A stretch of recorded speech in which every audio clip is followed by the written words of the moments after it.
Saya sejak dilantik jadi pemerintah sebagai kepala BKPM, saya tidak lagi menjadi pengusaha. Jadi udah selesai dan insya Allah sekalipun saya punya latar belakang sebagai pengusaha, saya bisa membedakan mana yang untuk kepentingan negara dan mana untuk kepentingan pribadi.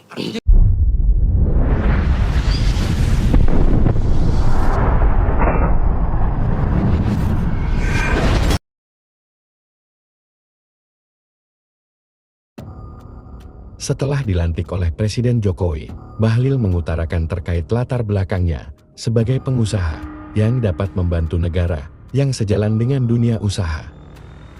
Dan terkait usahanya Bahlil tetap berjalan serta bisa membedakan mana kepentingan negara dan kepentingan pribadi. Yang pertama, hari ini kami dilantik oleh Bapak Presiden sebagai Menteri SDM. Sudah barang tentu Bapak Presiden atas arahannya untuk melakukan beberapa langkah-langkah dalam rangka percepatan, terutama dalam mengoptimalkan potensi dan produksi sumber daya alam kita dalam rangka meningkatkan pendapatan negara. Sekaligus menciptakan lapangan pekerjaan. Yang kedua adalah yang sudah bagus sekarang kita lanjutkan, yang belum baik ya kita sama-sama perbaiki. Karena sejatinya kan semuanya itu berkesinambungan. Pak, mengingat ya rahmatullah. Sorry. Ya. Pak, mengingat Bapak juga pengusaha tambang, Pak, dan Bapak juga sekarang jadi Menteri SDM. Untuk keadaan kepentingan ini bagaimana nanti menjaganya? Saya sejak dilantik jadi pemerintah sebagai kepala BKPM, saya tidak lagi menjadi pengusaha.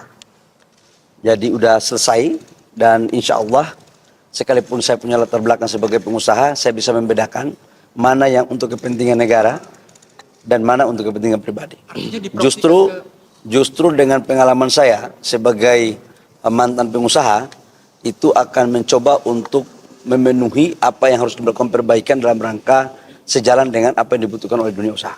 Artinya diproksikan ke nomini, Pak, usaha. Oh, ngawur itu. Enggak, maksudnya kan udah nggak pegang langsung, jadi usahain ke... Oh enggak dong, kalau perusahaan saya jalan aja normal. Saya nggak lagi menjadi pengurus kan. Pak, soal koordinasi dengan apa rasanya ke depan seperti apa? Karena Bapak kan kepala Satgas sebelumnya. Statusnya Pak Rosan ini adalah senior saya. Sebagian dari para pekerjaan Kementerian SDM itu hilirnya itu ada di Kementerian Investasi. Terutama menyangkut dengan IUP-IUP. Pasti saya akan komunikasi dengan Pak Rosan. Yang kedua menyangkut dengan Satgas. Satgas itu melekat pada jabatan. Jadi Satgas itu melekat pada jabatan Menteri Investasi. Begitu saya sudah pindah sekarang ke Kementerian SDM, ketua Satgasnya tetap Menteri Investasi yaitu Pak Rosan. Namun karena Satgas itu adalah Menteri SDM juga sebagai wakil ketua, pasti kami koordinasi. Dan sifat pengambilan keputusannya kan kolektif kolegia. Gitu. Ya. Pak, untuk Pak Supratman, arahan dari Presiden ke 2 bulan terakhir ini. Yang paling utama adalah melakukan reformasi di bidang hukum ya, terutama yang berkaitan dengan banyaknya tumpang tindih aturan di antara satu undang-undang dengan yang lain. Jadi Bapak Presiden menginginkan supaya itu dilakukan harmonisasi dan kemudian itu bisa mengintegrasikan sehingga tidak ada lagi nanti ego sektoral yang diakibatkan oleh karena tumpang tindihnya satu peraturan perundang-undangan. Yang kedua, tadi pagi kami juga telah bertemu dengan Bapak Prabowo, Presiden terpilih. Beliau memesankan kepada kami untuk menjaga Republik ini, jangan melakukan segala sesuatu yang perbuatan tercela, dan insya Allah itu akan menjadi tugas yang akan kami jalankan. Berarti ini sinyal untuk lanjut ke kabinet Prabowo selanjutnya, Pak, untuk kalian bertiga? Bukan, karena saya sebagai kader Gerindra tentu wajib untuk sowan kepada beliau, meminta izin doa restu, dan tadi pagi kami diterima dan beliau hanya memesan itu kepada kami. Pak Prabowo kok nggak hadir? bersih-bersih atau merombak di jajaran Kumham sendiri? Semua yang baik pasti tidak mungkin kita bisa, ini kan ada sebuah birokrasi ya, jadi apa yang baik ya tetap kita lanjutkan, yang tidak baik kita sempurna. Pak Prabowo nggak hadir di pelantikan tadi, alasannya apa? Beliau ada kunjungan ke luar negeri ya, ke Australia. Pak, tapi Bapak ada komunikasi nggak dengan Pak Yasona sebelumnya? Saya berteman baik dengan Pak Yasona dan semalam kami juga kontak dan saya sampaikan bahwa tentu tidak mungkin seketika semua kita rubah dan lain-lain sebagainya. Intinya adalah semua program-program yang baik yang telah dilakukan oleh menteri sebelumnya menjadi kewajiban kami untuk menyempurnakan itu dan melanjutkan. Pak, ada kekhawatiran ini terkait dengan karena kepentingan politik karena juga ini adalah menteri dari PDIP. Kalau Bapak menjawabnya gimana, Pak? Nggak ada masalah kalau soal itu kan kewenangan hak prerogatif presiden ya. Jadi tidak ada sama sekali dikotomi antara partai pemerintah atau yang lain-lain. Yang jelas presiden memberi kepercayaan, tugas saya untuk melaksanakan tugas itu. Bagaimana komitmen Bapak mengenai apabila ada dualisme partai politik dan partai politik? Apakah Bapak, bagaimana komitmen Bapak? Apakah akan cawe-cawe atau bagaimana ke depannya? Intinya semua harus kita lakukan secara objektif. Mana yang objektif kita lihat dari semua aspek legalitas yang cukup dan itu sudah memenuhi persyaratan undang-undang, kami akan berlaku adil. Jabatan ini kan tinggal berapa bulan lagi. Apa ini maksudnya berlanjut ke untuk kabinet selanjutnya, Pak? Wah, itu saya tidak bisa menjawab itu karena tentu itu penugasan berikutnya dengan presiden terpilih. Pak Bahlil juga, Pak. Apakah ini maksudnya berlanjut untuk di kabinet? Ya, Bagian dari transisi. ini semuanya kan untuk menteri itu kan pembantu presiden. Jadi kita harus serahkan kepada yang punya hak prerogatif. Kita sebagai warga negara menjalankan aja apa yang diperintahkan oleh negara. Ya. 2 bulan terakhir ini Pak, akan strateginya seperti apa Pak? Untuk khususnya dari titipan dari Pak Arifin sendiri nggak Pak? Saya pasti habis ini saya akan komunikasi sama Pak Arifin karena saya sama beliau kan hubungan abang ade. Komunikasi kami kan sangat baik sekali. Jadi pasti yang sudah bagus saya akan lanjutkan. Kemudian saya akan tanyakan apa-apa yang menjadi PR yang harus saya selesaikan. Jadi bukan berarti ada pejabat baru masuk kemudian merombak kebijakan, nggak boleh. Yang sudah bagus kita lanjutkan. Itu kan memang pemerintah harus begitu. Yang belum bagus ya kita sempurnakan bareng-bareng ya. Oke. Pak Rosan. Pak, Ini yang paling- pemerintahan yang tinggal 2 bulan, Pak, apakah akan efektif bekerja, Pak? Karena sisanya hanya 2 bulan untuk pada Bapak, apakah Saya yakin semua pasti punya strategi ya. Masing-masing mempunyai style kepimpinan. Justru tantangan bagi kita lah dengan waktu yang ada kita harus mampu memberikan kontribusi kita yang terbaik kepada bangsa dan negara. Ya silakan Pak Rosan. Ini Pak Rosan ini bos saya soalnya. Pak Rosan kan disebut ini adalah masa transisi ke pemerintahan Pak Prabowo nih. Nah, strateginya bagaimana nih, Pak? Ya, ini kan pertama tentunya saya mengucapkan terima kasih atas amanah yang diberikan oleh Pak Presiden Joko Widodo kepada saya. Dan ya amanah ini akan kita jalankan sebaik-baiknya.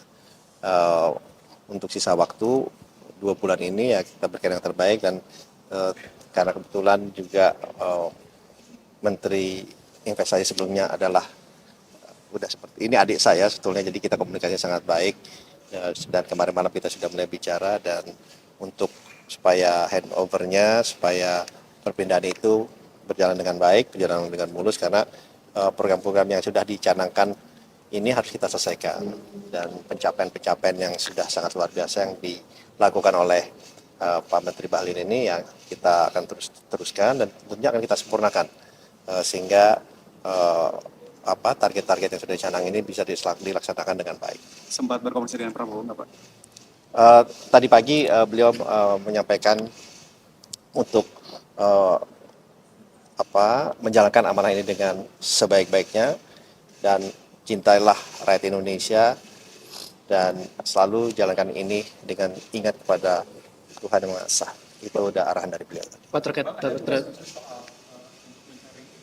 Investasi asing di IKN Pak, karena sampai saat ini kan belum ada realisasi. Ya tentunya sebagai Menteri Investasi ya kita akan mencari investasi sebaik-baiknya, sebesar-besarnya untuk masyarakat Indonesia itu di IKN dan juga tentunya dimanapun wilayah di Indonesia. Jadi itu adalah tugas dari Menteri Investasi. Pak terkait 2 bulan lagi Pak, untuk realisasi investasi di IKN sendiri strateginya bagaimana untuk mempercepatnya Pak? Ya mungkin saya belum bisa berbicara lebih panjang ya karena saya mesti komunikasikan dulu dengan Menteri Investasi sebelumnya supaya langkah-langkah ini bisa menjadi lebih teratur, terstruktur dan investasi itu bisa masuk di IKN dan juga di seluruh wilayah di Indonesia. Pak, untuk Mas Angga, ini gimana Kominfo kan nambah jadi 2 ini pembagian tugasnya seperti apa nanti ke depan? Ya, ini mungkin saya akan koordinasi dengan Pak Menteri, dengan Pak Wamen, pertama-tama saya ucapkan terima kasih dulu kepada Pak Presiden Jokowi atas amanah yang diberikan. Tadi pagi juga kami sudah menghadap Pak Presiden terpilih karena saya juga kader Partai Gerindra, saya minta izin kepada beliau, kemudian beliau pesannya kita harus selalu berpihak kepada rakyat, amanah, dan pegang amanah ini dengan penuh tanggung jawab. Ya, terima kasih. Kita minta tolong bantuan teman-teman juga ke depan untuk kerjasamanya. Kemudian setelah ini akan jam 11 kalau tidak salah akan ada pelantikan dirjen baru di Menkominfo. Kemudian kami akan koordinasi. Berarti fokus dari Pak Angga sendiri apa nih Pak untuk pekerjaan? Mengingat pekerjaan di Kominfo ini kan cukup berat. Cukup banyak, ada banyak. Nanti saya akan koordinasi dengan menteri terkait dengan momen yang ada sekarang. Tadi ada beberapa poin tentang PDP, tentang judi online gitu. Setelah ini kami akan koordinasi bersama Pak Menteri dan Pak Wamen dan tim di Kemenkominfo. Oke. Sekali lagi. Tadi Oke ya. KPK yang Jalan. benar. Yang jelas begini, pelantikan ini jangan dilihat berapa waktunya. Yang penting kita bisa maksimal. Yang kedua, tadi saya juga datang untuk pamit sama Pak Prabowo, Presiden terpilih. Satu aja, merah putih, kerja baik untuk kesejahteraan rakyat bangsa dan negara. Itu yang paling penting ya.